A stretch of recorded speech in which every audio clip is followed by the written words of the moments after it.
मित्रो, आजच्या भागामध्ये आपण फोकस राहून काम करणारी माणसं, फोकस राहून अभ्यास करणारी माणसं, फोकस राहून सराव करणारी माणसं यशस्वी होताना दिसतात, दर्जेदार होताना दिसतात। मग तुम्हाला जर दर्जेदार बनायचं असेल, प्रभावी बनायचं असेल, यशस्वी बनायचं असेल तर आज आपल्या या भागामध्ये आपण फोकस राहून काम कसं करावं, फोकस राहून अभ्यास कसा करावा, फोकस राहून सराव कसा करावा या संदर्भामध्ये काही मुद्दे आजच्या भागात बघणार आहोत आणि काही मुद्दे पुढच्या भागात बघणार आहोत। तर पहिल्यांदा फोकस राहून काम करणं किती महत्त्वाचं असते हे आपण आपल्या मनाला पटवून दिलं पाहिजे। कारण तुमचं जे यश आहे ते एका विशिष्ट काळात मिळवावं लागतं। विशिष्ट काळ म्हणजे विशिष्ट वेळ। तुम्हाला जो उपलब्ध वेळ आहे त्या उपलब्ध वेळेमध्येच ते ध्येय तुम्हाला पूर्ण करायचं असते। मग तुमचा वेळ वाया जात असेल आणि वेळ वाया जाणारा वेळ तुम्ही थांबवू शकत नसेल, थांबवू शकणार नसाल, थांबवू शकत नसाल तर तुम्ही यश हाती घेऊ शकणार नाहीत। त्यामुळे तुम्ही पहिल्यांदा फोकस ध्येयावर फोकस करणे म्हणजे वेळेवर फोकस करणे आहे। तुमच्या वेळेचा सदुपयोग ध्येय प्राप्तीसाठी आवश्यक अशा कृती आणि उक्तीसाठी होत असेल आणि तो अचूक आणि आवश्यक गतीने होत असेल तर तुम्ही यशाच्या दिशेने जात आहात असा त्याचा अर्थ आहे। आता हा मुद्दा बघूया। अचूक आणि गती हे दोन शब्द कधी विसरू नका। अचूक आणि गती।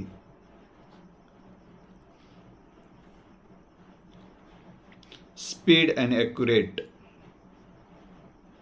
हे दोन शब्द लिहून ठेवा। तुम्ही जो काही अभ्यास करत आहात तो करेक्ट बरोबर असणं गरजेचं आहे आणि तो अभ्यास आवश्यक गतीने करणं गरजेचं आहे। कारण तुम्हाला जर समजा तुमच्या परीक्षेसाठी तुमच्या परीक्षेचा दिनांक तुम्हाला माहित पाहिजे किंवा ते काम पूर्ण कोण्या दिवशी आपल्याला करायचं आहे, म्हणजे टार्गेट अचीव जे तुम्हाला करायचं आहे ते कोण्या दिवशी करायचं आहे त्याचे एक डेडलाईन तितक्या दिवसात तुम्ही लिहून ठेवा आणि मग तितक्या दिवसासाठी आवश्यक असणारी गती, तुम्हाला किती गतीने काम करायचं आहे। कारण गती जितकी ध्येय प्राप्तीसाठी तुम्हाला गतीनं काम करणं गरजेचं असेल, आवश्यक गती न तुम्ही पुढे जात असाल तर तुमची प्रगती अवश्य होणार आहे। आणि बरोबर असणं अभ्यास जे काही प्रश्न, कारण अभ्यास करायचा असेल तर तुमच्याकडं एक प्रश्न आहे, त्या प्रश्नाचं उत्तर राईट देणं आणि ते राईट आहे की नाही तपासून घेणं आणि असंच करत करत एका एका प्रश्नाचं उत्तर देत देत गेलो की आपण यशाला जन्म घालत घालत जातो.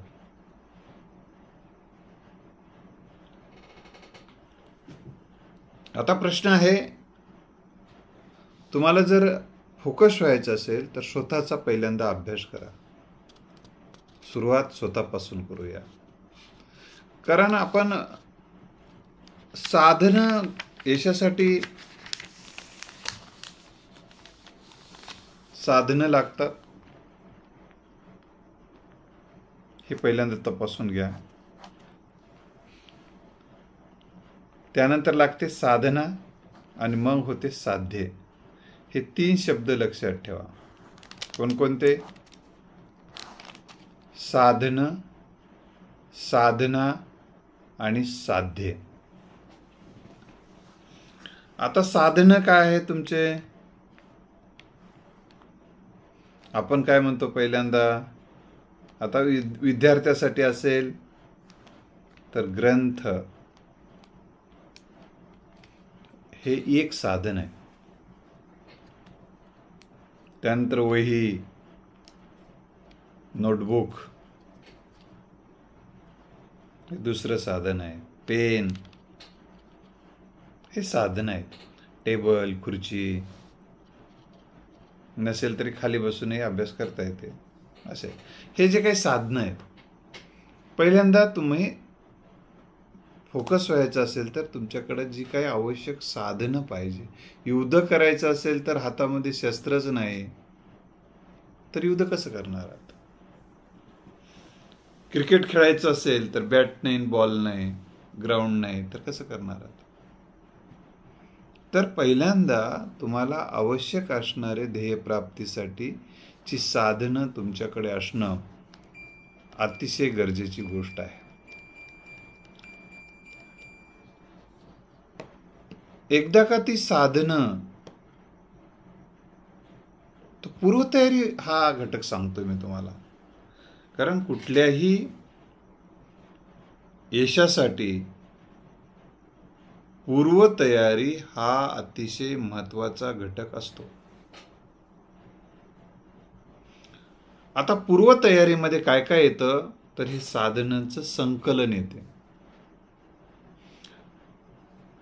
आणि हे साधनांचं संकलन हा पहिला मुद्दा आहे.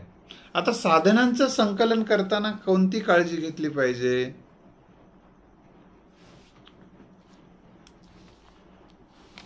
तर तुमच्या ध्येयानुसार साधनं तुमच्याकडे असले पाहिजे. तुमची आता उदाहरणार्थ तुम्ही स्टुडंट आहात, तुम्हाला कोणत्या परीक्षेत यश मिळवायचं आहे, त्या परीक्षेसाठी आवश्यक असणारा पहिल्यांदा तुम्ही अभ्यासक्रम मिळवा. UPSC करायचं आहे, MPSC करायचं आहे, नीट करायचं आहे, काय करायचं आहे, त्यासाठीचा अभ्यासक्रम पहिल्यांदा हा मिळवणं हे एक साधन मिळवणं आहे. एकदा अभ्यासक्रम मिळवला मग अभ्यासक्रमाला, त्याच अभ्यासक्रमात पुस्तकाची यादी पण असू शकते किंवा त्या अभ्यासक्रमासाठी आवश्यक असणारी ग्रंथसंपदा, नोट्स,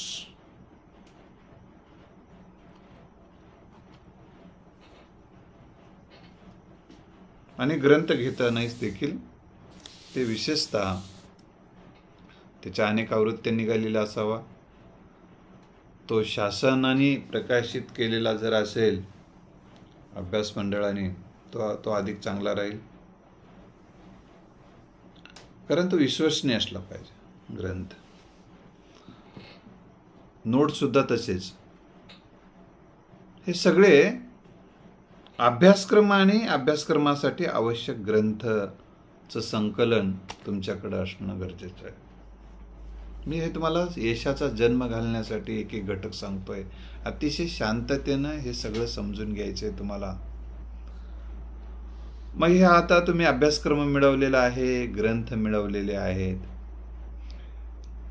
हा मग तुम्हाला वही, पेन, हे टेबल, खुर्ची बसण्यासाठी लागते. ते टेबल खुर्ची नसेल तर मग जिथं बसायचं आहे तिथं एक जागा.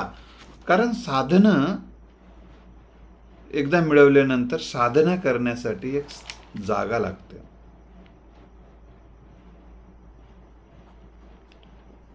जितकी आवश्यक जे काही जागा आहे त्याच जागेमध्ये स्वतंत्र जागा असेल तर अतिशय चांगलं.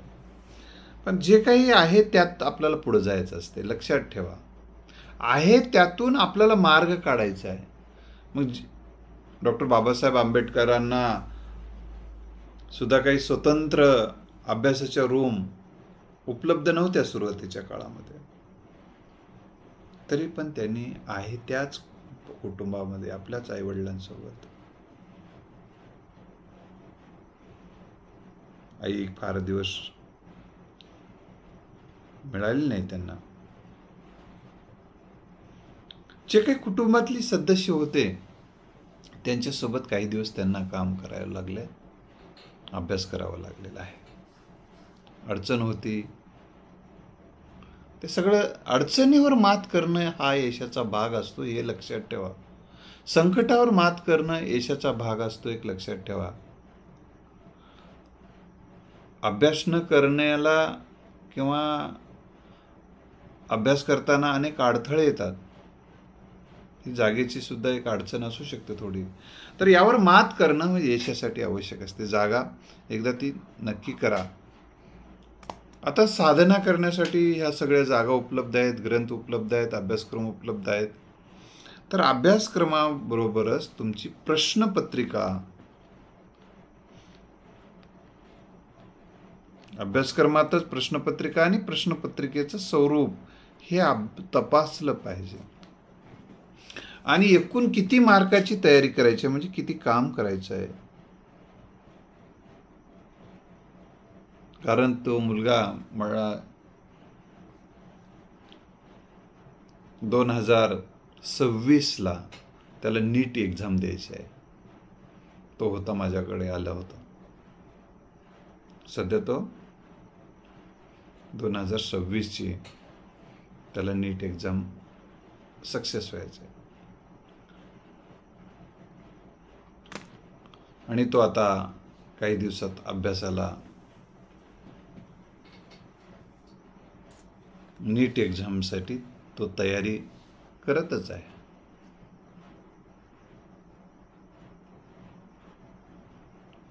पण त्यांना आता 11वीची परीक्षा देऊन मग 12वीला जाणार. 12वी चालू असतानाच नीटची परीक्षेची तयारी त्याला करायची आहे.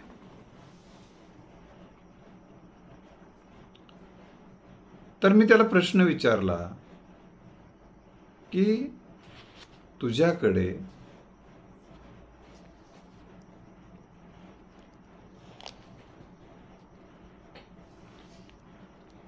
तीनशे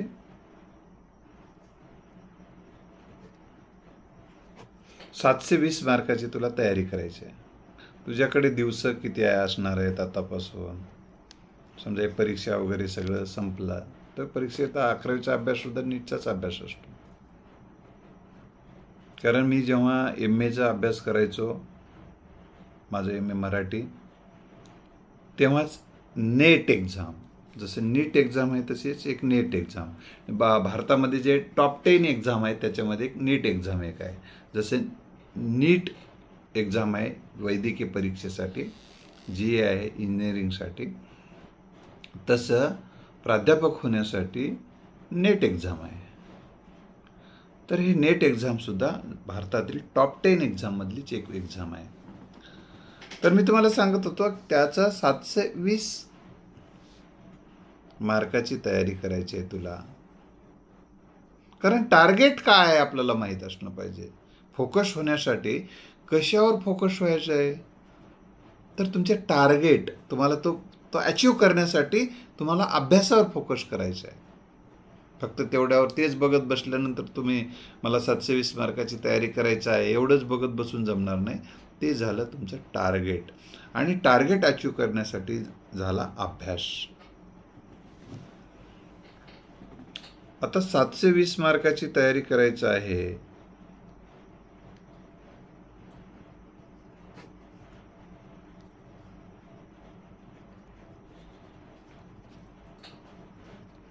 आता तुमच्याकडे आता त्याला म्हटलं तुझ्याकडं 360 दिवस आहेत असं गृहीत धर. आता इतर सगळ्या गोष्टीतून तुझे वजा झाले, फक्त तुला हा अभ्यास करण्यासाठी 360 दिवस मिळणार आहेत. तर 360 दिवसासाठी तुला रोज 2 मार्काची तयारी केली तर किती होते पहा.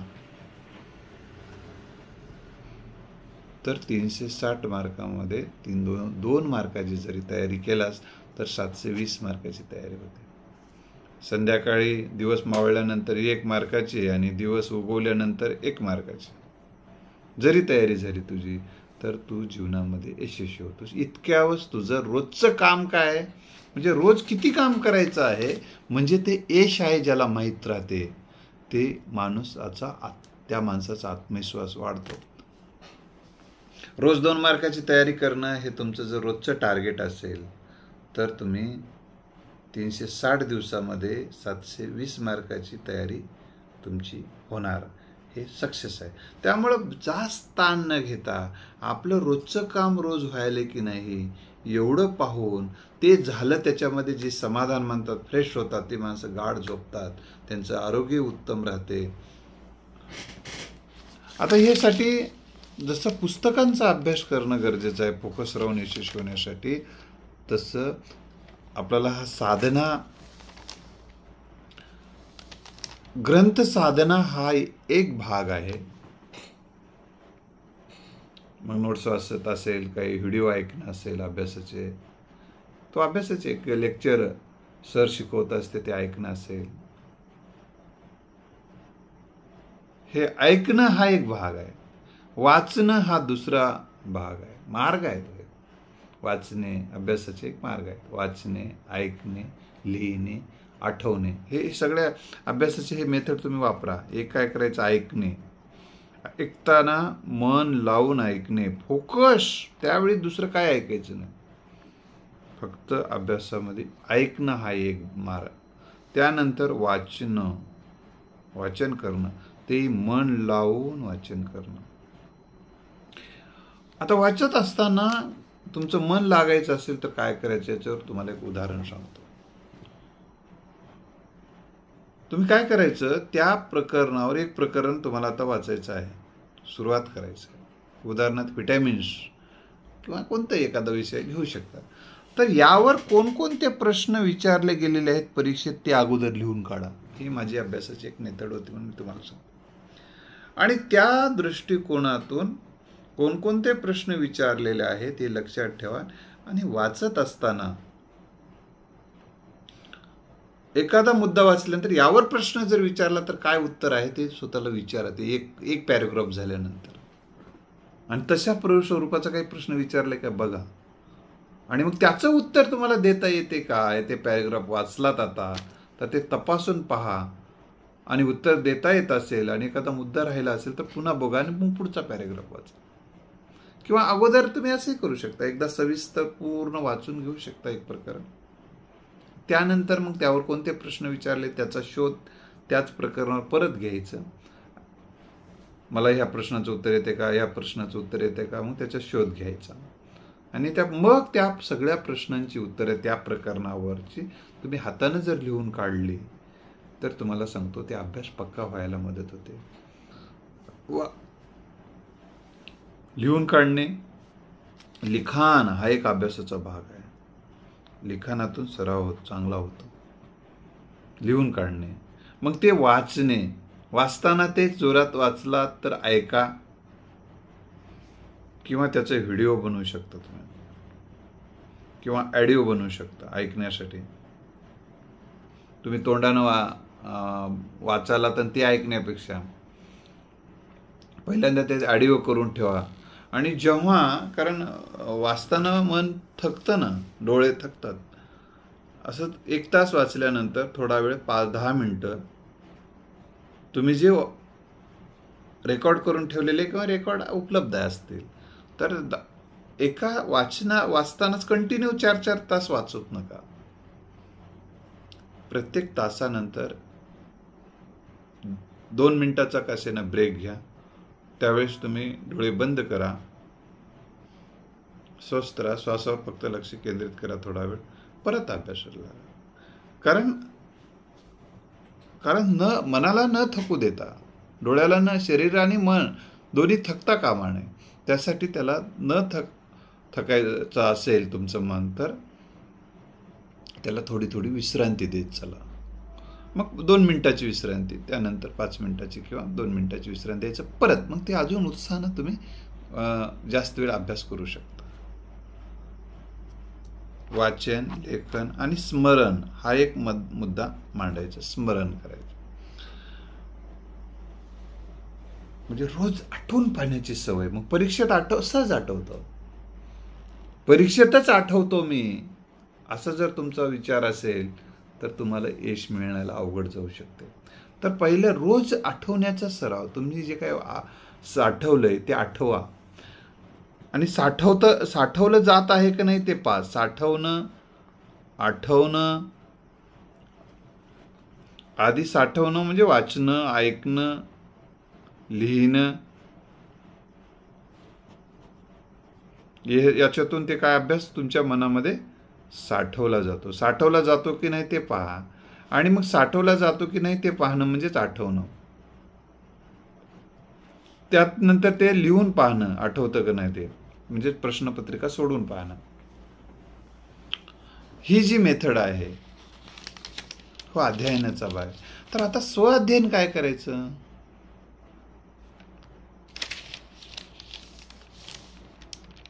आणि घटक मी तुम्हाला अजूनही सांगणार आहे अभ्यासाचे, पण आता स्वअध्ययनाबद्दल मी थोडक्यात सांगतो. स्वअध्ययनामध्ये तुमच्या मनाची स्थिती एकाग्र आहे का? अभ्यासावर फोकस होते का? का मन मध्ये मध्ये बाहेर बाहेर जाते? हे तपासा. जात नसेल तर वेल आणि गुड, चांगली गोष्ट आहे. जात असेल तर त्याचे उपाय आहेत, काळजी करू नका, मी सांगणार आहे. दुसरी गोष्ट, शरीर, मन आणि शरीर, मन, शरीर, मन, तन, बुद्धी,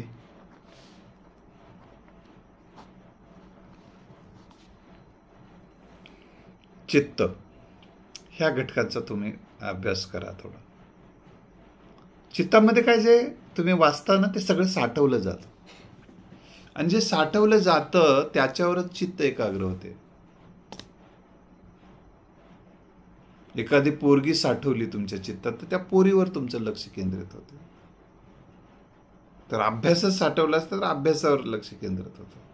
तेच ते आठवते अभ्यास केलेला परत परत.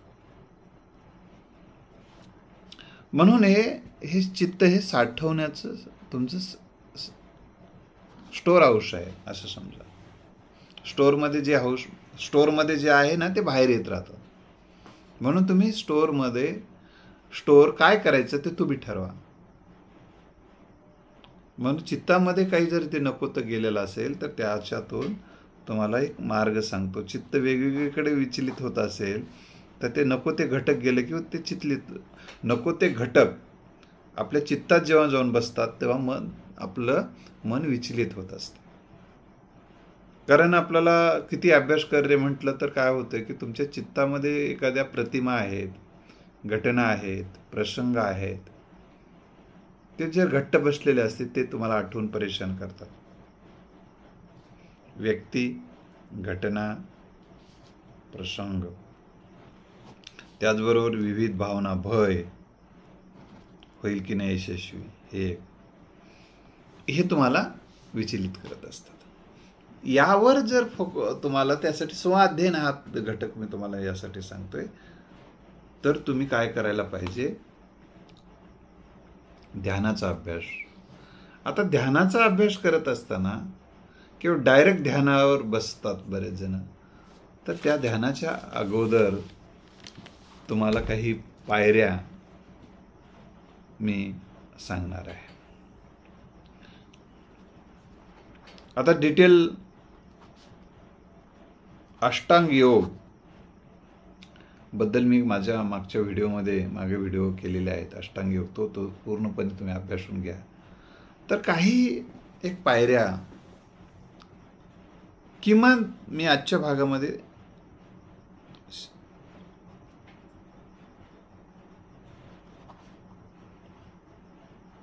प्राणायाम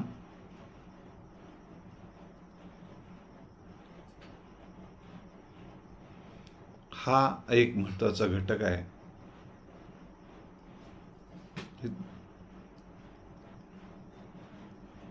आसन, त्यामध्ये स्थिर सुखम आसनम असं म्हटलेलं आहे. तुम्ही योगासनातून आसनाची स्थिरता यायला मदत होते.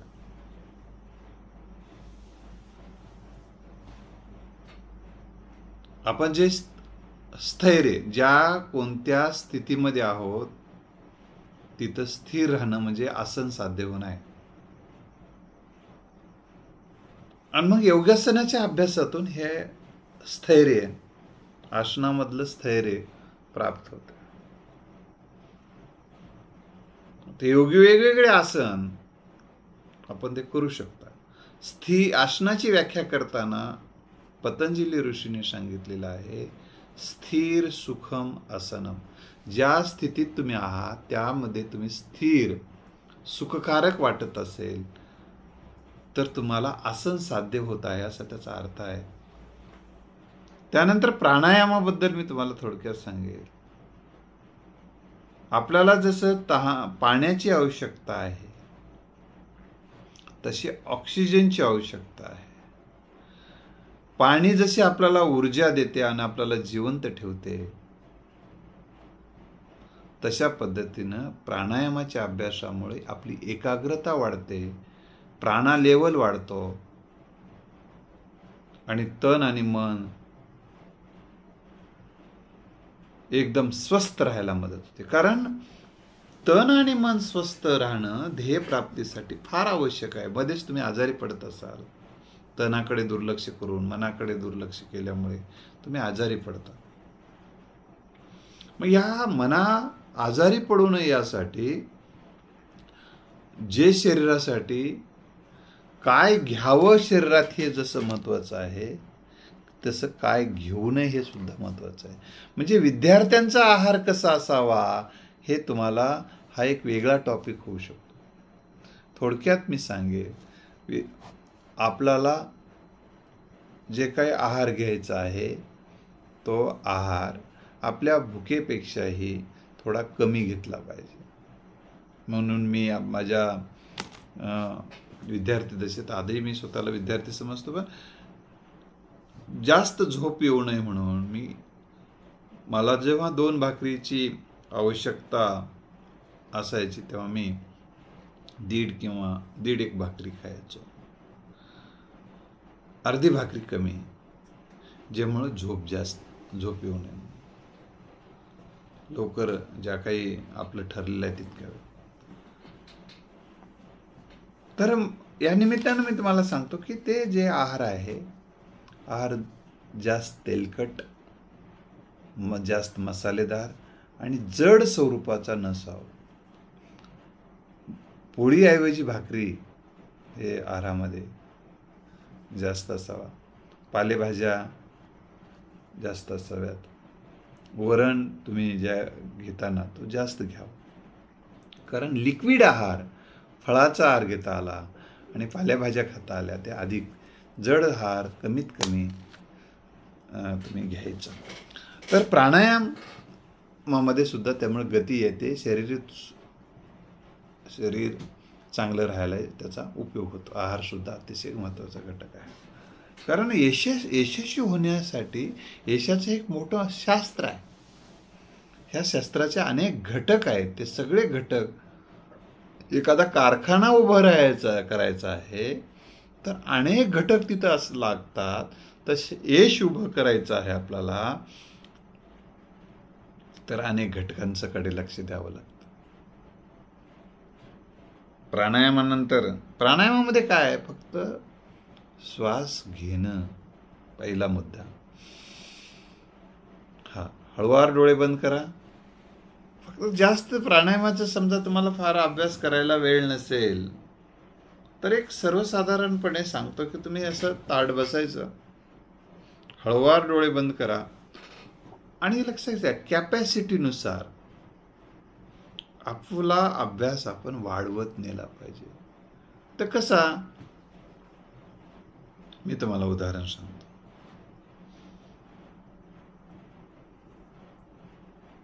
हळुवार श्वास घ्यायचा, कुठेही त्रास होणार नाही याची काळजी घ्या. त्रास करून घेऊन हे साधना करायचं नाही. जसं स्थिर सुखम आसनम म्हटलेलं आहे, म्हणजे ज्या आसनं करताना सुद्धा त्रास होणार नाही याची काळजी घ्या. त्यामुळं प्राणायामामध्ये सुद्धा जसं आपण फुलाचा सुगंध घेतो, इतक्या हळुवारपणे, इतकं मन लावून तुम्ही आत श्वास घेतला पाहिजे. म्हणजेच ऑक्सिजन घेतात.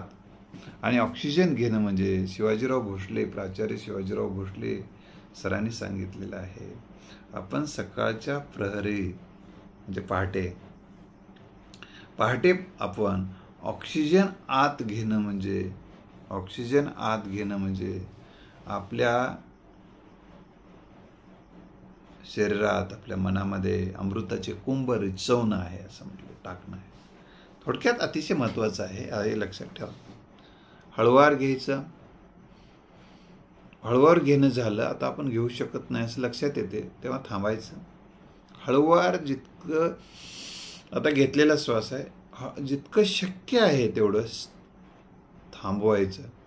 घेतला असं नाही, एकदम सोडून द्यायचं नाही, तो कपालभातीमध्ये सोडायचा. हे स्टेप सांगतो.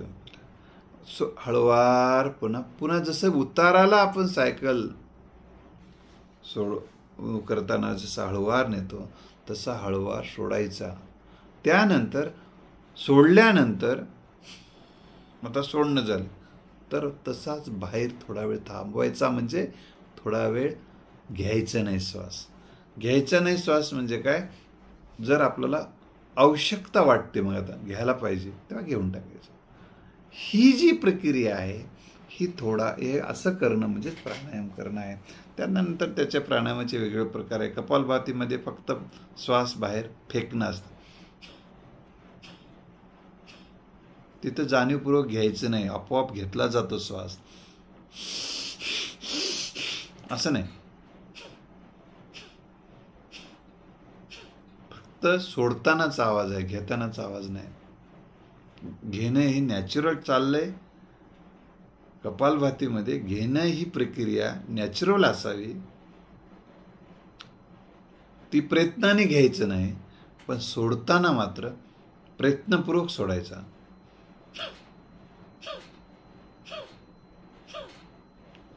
म्हणजे अशा पद्धतीने प्रयत्न आहे का प्राणायामाचे वेगवेगळे प्रकार. आता ध्यान हा एक प्रकार तुम्हाला केला पाहिजे. ध्यान करणे म्हणजे काही न करणे, फक्त डोळे लावून बसा. आलेले विचार येऊ दे, त्याच्या पाठीमागे जाऊ नका, गेलेले विचार जाऊ दे. कारण काही जणाला असं वाटतं की ध्यानात बसलं की जास्त विचार येतात. ते जास्त विचार येतात कारण ते आत साठलेले आहेत चित्तामध्ये, ते बाहेर येणार. आणि बाहेर येत असताना तुम्हाला कळेल आत काय काय साठून बसलेलं आहे, आणि ते बाहेर चाललंय, त्याच्यावर ऑपरेशन करणं गरजेचं आहे. तुमच्या लक्षात येईल हे अनावश्यक आपण विचार करतोय, ते कामाचे नाहीत, हे सुद्धा वाटणं हे ध्यानाचा लाभ आहे. त्याच्यामुळे काही परेशानी जरी वाटत असेल तरी तुम्हाला कधी कधी ध्यानात बसल्यानंतर खूप परेशानी वाटते आपल्याला, त्यावेळेला वाटलं तर वाटू दे. डोळे बंद करायचं, थांबू नका, डोळे बंद, हळुवार बंदच ठेवा. आणि तुमचं जे श्वासावर लक्ष केंद्रित केलेलं आहे, फक्त श्वास आत कसा चाललाय, श्वास बाहेर कसा चाललाय याच्यावर बघायचं आहे तुम्हाला. प्रयत्नपूर्वक श्वास घ्यायचा नाही याच्यामध्ये, ध्यानामध्ये, आणि प्रयत्नपूर्वक सोडवायचाही नाही, फक्त बघायचं आहे. तटस्थ जसं चित्र बघतो तसं बघायचं आहे, श्वास आत कसा चाललाय आणि बाहेर कसा चाललाय. त्यासाठी डोकं जास्त वापरायचं नाही, हळुवारपणे बघायचं आहे फक्त. आणि यावेळी जे काही वेगवेगळे विचार येत असतात ते येऊ दे, त्या विचाराच्या पाठीमागं पळत जायचं नाही. समजा तुम्ही समुद्रात गेलं, समुद्रात गेलो असं तुम्हाला वाटायला लागले, पोहायलात, ठीक आहे, पण चिडू नका, संताप नका. काय गरज आहे, आता मी ध्यानात बसलो आहे आणि त्या समुद्राची आठवण येते, कारण तुम्ही समुद्राचं चित्र पाहिलं असेल किंवा समुद्राचा अनुभव घेतलेला असू शकते किंवा समुद्राविषयी ऐकलेलं असू शकते, ते चित्तात कुठंतरी गेलेलं असते, त्यामुळे ते येतं. कधी कधी तर काही न पाहिलेल्या न ऐकलेल्या गोष्टीसुद्धा डोळ्यासमोर येऊ शकतात. त्याच्याबद्दल मी कधीतरी सांगेल ते का होते. तर मी आजच तुम्हाला एवढंच सांगेल की ते काही जरी झालं तर तो एक ध्यानसुद्धा वाढवत नाही. 10 मिनटं, 15 मिनटं, 20 मिनटं, मग 1 तासापर्यंत फक्त बसा. याचा फायदा काय होतो, तुमचं मन एवढं स्थिर होतं, एवढं शांत होतं, प्रतिकूल परिस्थितीमध्ये सुद्धा तुम्ही अनुकूल राहू शकता. हा अभ्यास करा. आता स्वाध्यानामध्ये सुद्धा आणखीन एक महत्त्वाचा घटक मी तुम्हाला सांगायचा आहे. तुमचं मन कुठे जात आहे, का जात आहे, हे एक मन लागत नाही असा एक विषय आहे. याच्यानं लागतं, पण अजून काही असते थोडं थोडं मध्ये. मन कुठे जात आहे, का जात आहे, हे स्वतःला प्रश्न विचार. आणि मग त्या मनाला आता त्याला जी सवय लागलेली असते किंवा एखाद्या विषयाची गोडी लागलेली असते, त्या गोडीतून त्याला अभ्यासाची गोडी लावण्यासाठी, ध्येयप्राप्तीची गोडी लावण्यासाठी थोडा वेळ आवश्यक असतो. त्याचं काम काही दिवस चालूच राहणार आहे, जाण्याचं तिकडे. एखाद्या प्रतिमा असेल, एखाद्या घटना असेल, एखाद्या प्रसंग असेल, तरी त्यावेळेस तुम्ही त्याला स्वतःला सांगा की अभ्यासाचे महत्त्व तुमचे मनाला पटवून द्या. अभ्यासामुळे तुमच्या जीवनाचं भव्यदिव्य चित्र उभं राहणार आहे, तुमचं जीवन भव्यदिव्य होणार आहे. अभ्यासामुळे यशप्राप्ती तर होणारच आहे. आणि अभ्यास करतानाच आनंद घ्यायला शिका. कामातच आनंद वाटत असेल ते काम दर्जेदारही होते, गतीनंही होते आणि अशा प्रगती होते. म्हणून कामातच, अभ्यासातच आनंद वाटला. मी MA ला असताना मीचं एक उदाहरण सांगतो. मला अभ्यासातच आनंद वाटायचा. विद्यार्थी दशेत माझा भाग होता, त्यातलं MAचं एक उदाहरण यासाठी सांगतो. इतका अभ्यासाशिवाय म्हणजे अस्वस्थ व्हायचं. त्यामुळे मी विद्यापीठामध्ये मेरिट येऊ शकलो. नेट एक्झाम पास करत असताना पण हाच भाग होता. मी MA झाल्यानंतर लागलीच 99ला मी MA झालो. MA झाल्याच अभ्यास कंटिन्यू सुरू ठेवला. मी गावाकडनं राहता नांदेडलाच राहून नेट एक्झामचा अभ्यास सुरू झाला. मी अभ्यास दिले आणि 2000ला मला जो रिझल्टच आला नेटचा, तर या निमित्तानं मी तुम्हाला हे सांगू इच्छितो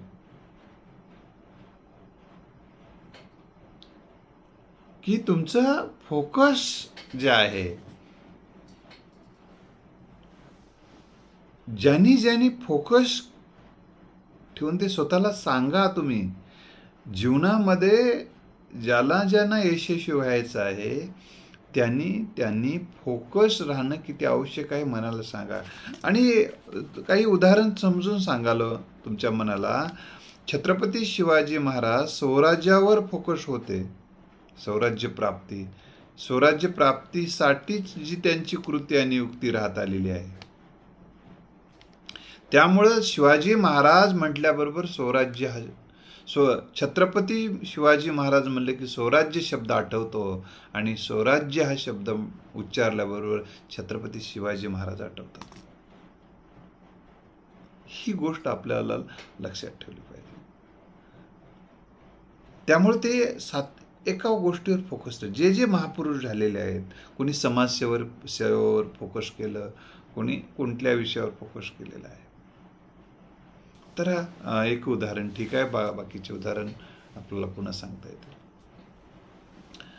तर हे मनाला समजून सांगणं अतिशय गरजेची गोष्ट आहे. आणि मनाची तयारी करून घेणं, हे सांगणं म्हणजे अभ्यासाचं महत्त्व पटवणं आहे. हे सगळे घटक मी सांगितले ना.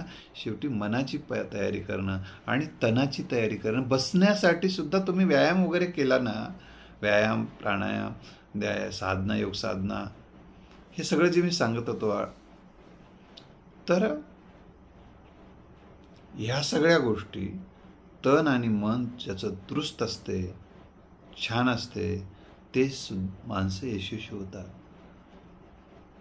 तुमचं मन रोगी असेल, शरीर रोगी असेल, तर भव्यदिव्य यश संपादन करता येत नाही. ही गोष्ट, त्यासाठी ह्या साधनेची गरज आहे.